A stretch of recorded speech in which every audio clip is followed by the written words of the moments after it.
প্রিয় শ্রোতা বন্ধু, আপনাকে কালাম-ই-ইলাহির বেতার অনুষ্ঠানের পক্ষ থেকে সাদর অভ্যর্থনা এবং আন্তরিক প্রীতি ও শুভেচ্ছা জানাই। আপনি কালাম-ই-ইলাহির অনুষ্ঠান শুনছেন, আর এই অনুষ্ঠানে ধারাবাহিকভাবে আলোচনায় আমি আপনার কাছে কিতাবুল মুকাদ্দাসের স্বপ্নীয় কিতাব থেকে আলোচনা করছি। আর এই স্বপ্নীয় ভবিষ্যৎবাণীর কিতাবের শেষের রুকু অর্থাৎ ৩ রুকু ৬ আয়াত থেকে আজকের আলোচনা আমরা শুরু করব। আপনার নিশ্চয়ই মনে আছে যে এই ৩ রুকুতে ইহুদিদের পাপ সম্পর্কে কয়েকটি বিষয় প্রথম ৫টি আয়াতে আলোচনা করেছিলাম। আজকে ৬ আয়াত থেকে আলোচনা করব। আসুন আমরা স্বপ্নীয় কিতাবের ৩ রুকু ৬ হতে ৮ আয়াত পাঠ করি। সেখানে লেখা আছে, মাবুদ বলছেন, আমি জাতিদের শেষ করে দিয়েছি, তাদের উঁচু পাহারা ঘরগুলো ধ্বংস হয়ে গেছে, আমি তাদের রাস্তাগুলো জনশূন্য করেছি, কেউ সেগুলো দিয়ে আর যায় না, তাদের সব শহর ধ্বংস হয়ে গেছে, সেখানে কেউ নেই, কেউ বাস করে না। আমি জেরুজালেমকে বললাম, এখন তুমি নিশ্চয়ই আমাকে ভয় করবে এবং আমার শাসন মানবে, তাহলে তার বাসস্থান নষ্ট করা হবে না, আমার সব শাস্তিও তার উপরে আসবে না। কিন্তু তার লোকেরা আগ্রহের সঙ্গে খারাপ কাজ করতে থাকলো। হে জেরুজালেম, তুমি আমার জন্য অপেক্ষা করো, যেদিন আমি জাতিদের বিরুদ্ধে সাক্ষী দেওয়ার জন্য উঠে দাঁড়াবো, তুমি সেই দিনের জন্য অপেক্ষা করো।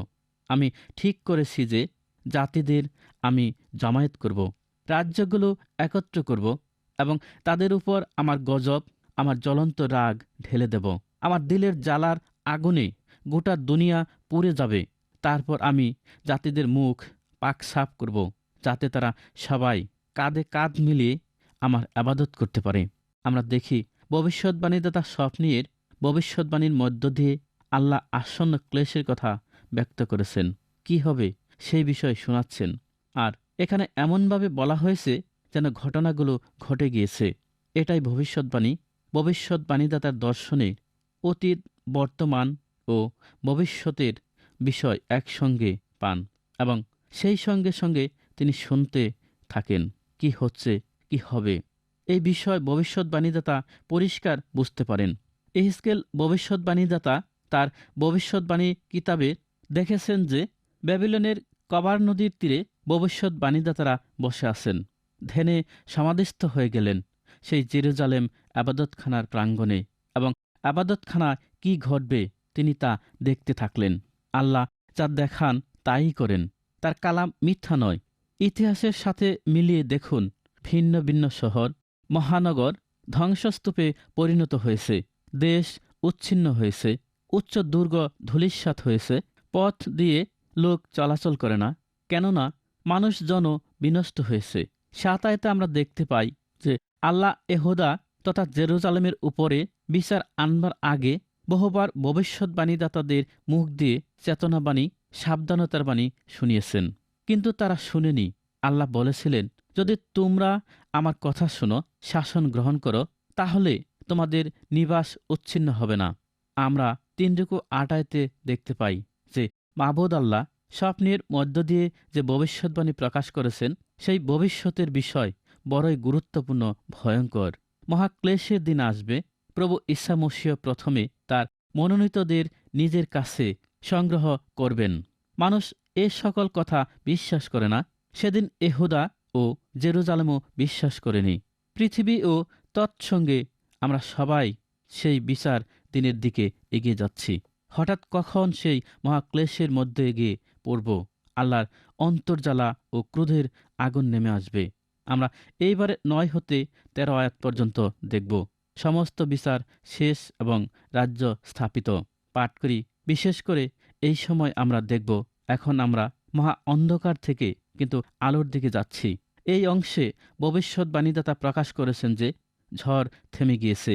স্বপ্নীয় কিতাব শুরু করেছিলাম বিচার, সংহার, ধ্বংস, মৃত্যু, উচ্ছিন্ন, সমূলে বিনষ্টকরণ ইত্যাদি ভীতিজনক শব্দের মধ্য দিয়ে। জেরুজালেম সম্পূর্ণ ধ্বংস হবে, সেই কথা শুনে আমরা ভয় করেছিলাম, সেই কথা শুনে আমরা ভয় পেয়েছিলাম। যুদ্ধ, মৃত্যু ও বিনাশ পদে পদে ওই কথা। আবার সময় পূর্ণ হলে যখন মহাক্লেশের দিন আসবে, সেটা আরও এক ভয়ঙ্কর দিন। স্বপ্নীয় কিতাবে আমরা দুটো বিচার দেখি।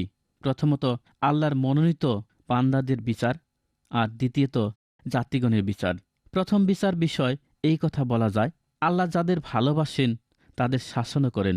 ইব্রানী তার 12 রুকু 6 আয়াতে আমরা পাই, সেখানে লেখা আছে, এটা হচ্ছে পুত্রদের শাসন করার জন্য, সুশৃঙ্খল করার জন্য। এই স্বপ্নীয় কিতাবে বিচারের কথা শুনে মনে হয় আল্লাহ কত কঠোর ও নিষ্ঠুর। মানুষকে সচেতন করার জন্যই এই প্রকার ব্যবস্থার প্রয়োজন ছিল। সেই কথা যেন আমরা ভুলে না যাই। এবারে স্বপ্নীয় ভবিষ্যৎবাণীদাতার কিতাবের 3 রুকু 9 আয়াতে লেখা আছে, তারপর আমি জাতিদের মুখ পাক সাফ করব, যাতে তারা সবাই কাঁধে কাঁধ মিলিয়ে আমার আবাদত করতে পারে। এর অর্থাৎ জাতিগণকে বিশুদ্ধ ওষ্ঠ দেব, বলতে জাতিগণ বিশুদ্ধ হিব্রু কথা বলবে। আবার এও নয় যে অজানা বেহেশতীয় ভাষায় কথা বলবে। যে কথাটা বলতে চাইছেন সেটা এই যে কথাগুলোর মধ্যে কোনো মন্দ শব্দ থাকবে না, আল্লাহর নিন্দা থাকবে না, এবং কেউ কোনো দোষ ধরতে পারবে না, কেউ আল্লাহর বিরোধিতা করতে পারবে না। 10 আয়াতে লেখা আছে, ইথিওপিয়া দেশের নদীগুলোর ওপার থেকে আমার আবাদতকারীরা, আমার ছড়িয়ে পড়া বান্দারা আমার উদ্দেশ্যে কুরবানির জিনিস নিয়ে আসবে। প্রিয় শ্রোতা বন্ধু, এই আয়াতটার বিভিন্ন অনুবাদ করা হয়েছে। কেউ বলেছেন যে ইথিওপিয়ার দেশে শরীয়ত সিন্ধুক রাখা এবং জেরুজালেমে আনা হবে। বেশিরভাগ ব্যক্তি এইটা বিশ্বাস করে না। অপর অনুবাদ হলো এই যে ইথিওপিয়া বা আবিসিনিয়াতে এক জাতি বাস করত, যাদের বলা হতো ফালাসা। আর এই ফালাসা শব্দটা পরিষ্টীয় শব্দের অপভ্রংশ। আরও ধরে নেওয়া হয়েছে যে ওই জাতি ইসরায়েলীয় কোনো গোষ্ঠী কোনো সময় দেশান্তরিত হয়ে গিয়ে বাস করেছিল। তাদেরই বংশধররা একটা জাতিতে পরিণত হয়েছিল। সেই জাতিকে জেরুজালেমে ফিরিয়ে আনা হবে। আমার চিন্তাধারা এই যে 1000 বৎসর অর্থাৎ 1000 বৎসরকালীন রাজত্বের সময় ইথিওপিয়াও রাজ্যের মধ্যস্থানে স্থান পাবে এবং মসিহের নাজাতের বিষয় তার উপর পূর্ণ আস্থা নিয়ে মসিহতে তারা সমর্পিত হবে। 11 আয়াতে লেখা আছে, তুমি আমার প্রতি যেসব অন্যায় করেছ তার জন্য তুমি সেই দিন লজ্জিত হবে না, কারণ এই শহর থেকে আমি সব অহংকারী ও গর্বিত লোকদের বের করে দেব। আমার পবিত্র পাহাড়ের উপরে তুমি আর কখনো গর্ব করবে না। প্রিয় শ্রোতা বন্ধু, আল্লাহ তার নিজের লোকদের বিষয়ে বলেছেন। আমরা আল্লাহর বিচার বিষয়ে শুনছি। যারা পাপে ডুবে আছে, পাপ যাদের ধ্যান জ্ঞান, তারা তাদের নিজেদের বিষয় এবং পাপ ক্রিয়ার বিষয়ে লজ্জিত নয়। যারা আল্লাহকে জানে এবং ভুলবশত পাপে জড়িত হয়ে পড়েছে, তারা লজ্জায় পড়ে এবং অনুশোচনা করে অনুতপ্ত হয় এবং আল্লাহর কাছে ফিরে আসে।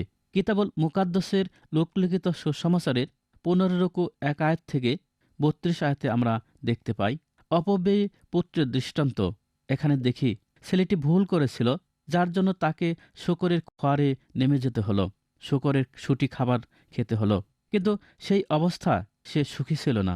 তার মনে পড়ল বাবার ভালোবাসা, স্নেহভরা আশ্রয়স্থান। মনে অনুশোচনা, চরম দুর্দশায় অনুতপ্ত হল। পিতার স্মরণ নিল, পিতার কাছে ক্ষমা পেল, বেশভূষা পরিবর্তন হল, নতুন করে পিতার প্রেমে অবগাহিত হল, পাপের দুর্গন্ধ দূর হল, পবিত্রতার সুগন্ধ পরিহিত হল। যারা আল্লাহর লোক কোনো মতে পাপ পরিবেশের মধ্যে থাকতে পারে না, আল্লাহর স্মরণ নিবে।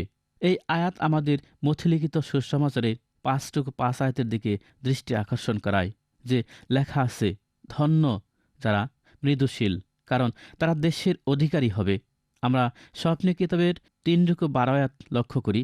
সেখানে লেখা আছে, আর আমি তোমার মধ্যে এক দিন দুঃখী এক জাতিকে অবশিষ্ট রাখব, তারা মাবুদ আল্লাহর নামের স্মরণ করবে। এই ভবিষ্যৎবাণী পূর্ণ হতে দীর্ঘ সময় লাগেনি। রাজা নবুকদনেছর যখন ব্যাবিলনীয় সৈন্যদল নিয়ে জেরুজালেম জয় করলেন, তখন ব্যাবিলনীয়রা 3 দফায় ইহুদি লোকদের দাসত্ব করার জন্য বন্দী করে নিয়ে গেল। ছোট বড়, স্বাস্থ্যবান, স্বাস্থ্যবতী, জ্ঞানী ও কর্মকুশলী সবাইকে, সেই সঙ্গে কিছু ইমাম ও ভবিষ্যৎবাণীদাতা, কাউকে বাদ দিলেন না। কিন্তু যারা দিন দরিদ্র ও বৃদ্ধ বৃদ্ধা, তাদের সেই দেশে ইহুদাতে ছেড়ে গেলেন। আল্লাহ বললেন, আমি দিনহীনের তত্ত্বাবধান করব। সর্বকালে আল্লাহ চেয়েছেন যে দিনহীন, দরিদ্র অবহেলিত যারা, তারাই সেবা আদর যত্ন পাক। স্মরণ করুন, প্রভু ঈসা মসীহ দিনহীন হয়ে দুনিয়াতে এসেছিলেন, যার জন্য মানুষের মাঝে স্থান ছিল না। গোশালায় যাবপাত্রে পুরাতন বস্ত্র জড়াইয়া রাখা হয়েছিল এবং পরেও অনাথ, আতুর, দুঃখীজনের মধ্যে তিনি সেবা করে গেলেন। আপনি যদি দুঃখী বা দরিদ্র হন, চিন্তা নেই, প্রভু ঈসা আপনার কথা জানেন।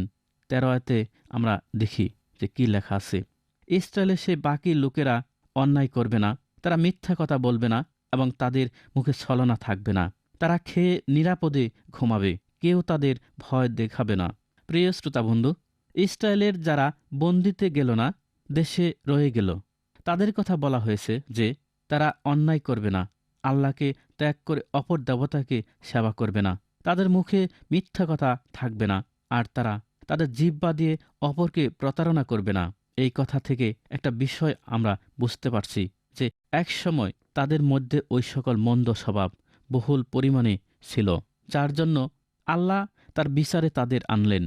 স্বপ্নীয় অবশিষ্টাংশের কথা আরও বললেন যে তারা খাবে, দাবে, ঘুমাবে এবং তাদের কোনো ভয় থাকবে না।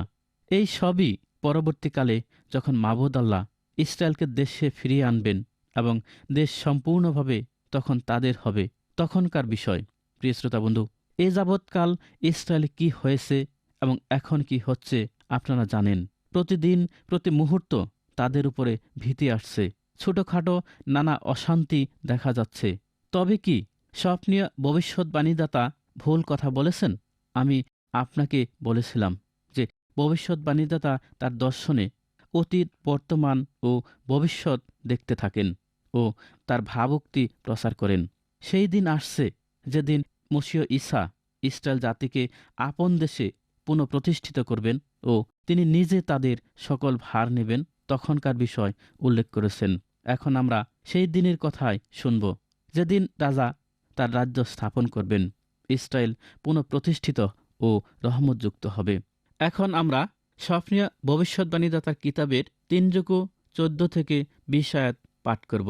সেখানে লেখা আছে, হে সিউন কন্যা, কাওয়ালি গাও, হে ইসরায়েল জয়ধ্বনি করো, হে জেরুজালেম কন্যা, তুমি খুশি হও ও তোমার সমস্ত দিল দিয়ে আনন্দ করো।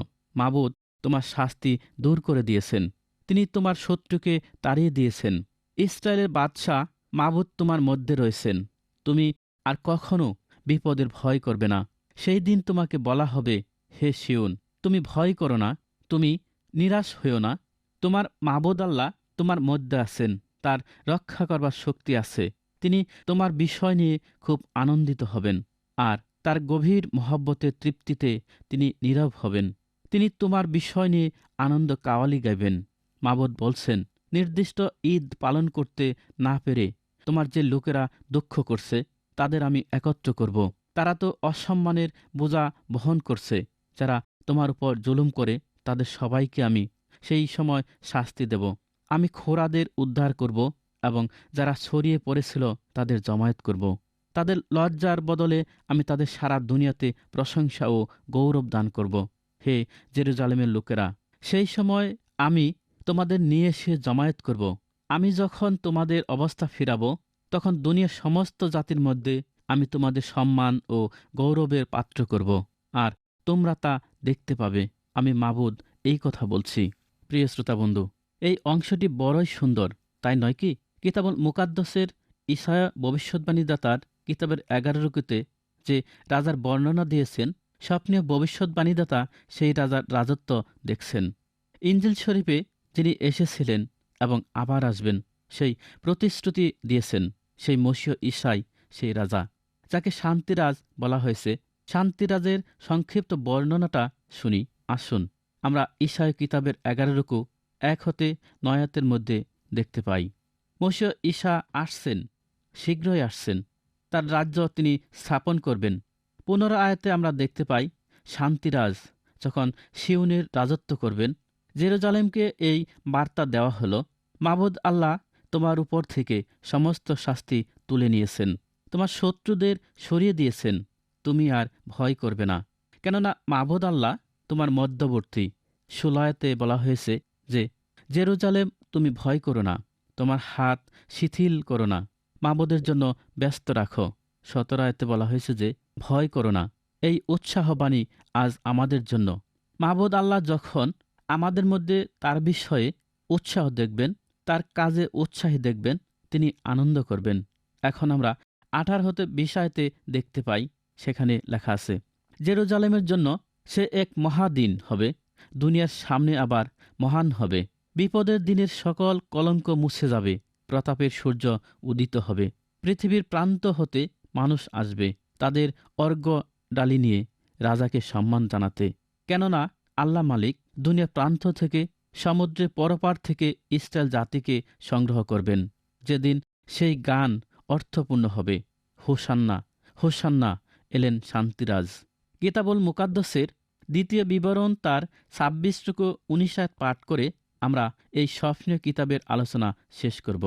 পাঠ করছি, তার সব হুকুম তোমাদের মেনে চলতে হবে। তিনি ঘোষণা করেছেন যে প্রশংসা, সুনাম ও গৌরবের দিক থেকে তার সৃষ্ট অন্যান্য জাতিদের উপরে তিনি তোমাদের স্থান দেবেন এবং তোমাদের মাবুদ আল্লাহর ওয়াদা অনুসারে তোমরা হবে তার উদ্দেশ্যে একটা পবিত্র জাতি।